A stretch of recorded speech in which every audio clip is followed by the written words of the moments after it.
Know her from the Book of Negros, and now she's taking on a challenging new stage role involving parallel universes. Please welcome Cara Ricketts this morning. Thank you. This Constellations, a love story, a comedy. You're in love with a beekeeper. Yes, I play Marianne, and I'm in love with Roland, who's a beekeeper.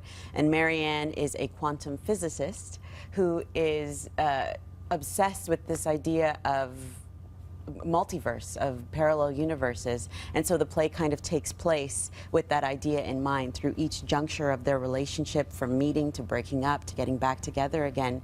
It happens 5 or 6 times because we see them in the many different multiverses that they could take place. What brought you to this role? What made you say, this is for me? Peter Hinton, legendary director Peter Hinton, who's worked at the Shaw and several other theaters throughout Canada, and he's such a force, and I was really excited to work with him. And also the idea of, it's a bit of an acting exercise, like how do you attack the same scene over and over again and say the same lines over and over again, but mining something new from each scene. It's a simple set.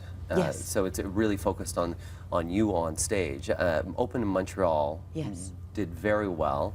What are your hopes now that you're going to be opening here in Toronto? Just that people come and enjoy it, and it's Romeo and Juliet, watching 2 star-crossed lovers who can't avoid being together. And you know, through each universe you see them meet and then not meet, or something gets in the way of that, but they still end up being together, and that near the end of it you see them fight the inevitable, which is something that we all do, those moments where if I did this, what would happen, or if we did that, what would happen. And it's like different doors opening as you make different decisions. Yes, yeah. And I guess that applies to everybody in everyday life. Absolutely. Like, it's, yeah, if I decided to follow this thing in life, what would have happened? If I decided to follow this career path instead of this one. And also the idea of what we say to people we love, and the things that we choose to be completely honest with, and the things that we decide to hold back, and how that changes our relationship, you know, communication.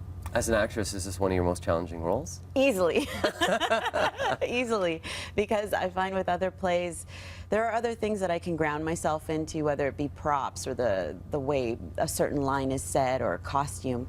And this play really is just about 2 actors being on stage and sharing the connection in a way that is entertaining for the audience, but also true to each other. So you're doing previews on the 8th, it opens on the 10th. Yes. What venue are you at again? We're going to be at the Blue Mapelle, which is near Front and Yonge. It's a lovely, huge theater. You can go and have dinner before, watch the show, and then have drinks after, because the show's 75 minutes. Yeah, and you can walk over to the Distillery District thereafter for the Christmas market as well. It's actually a perfect date night. Yes. There you go. We'll have more information. Once again, that's going to be previewing on the 8th. It's going to run all the way through to the 27th of November. For more information, you can go to breakfasttelevision.ca. It was a pleasure meeting you this morning. It's lovely to meet you. Hi, Mom.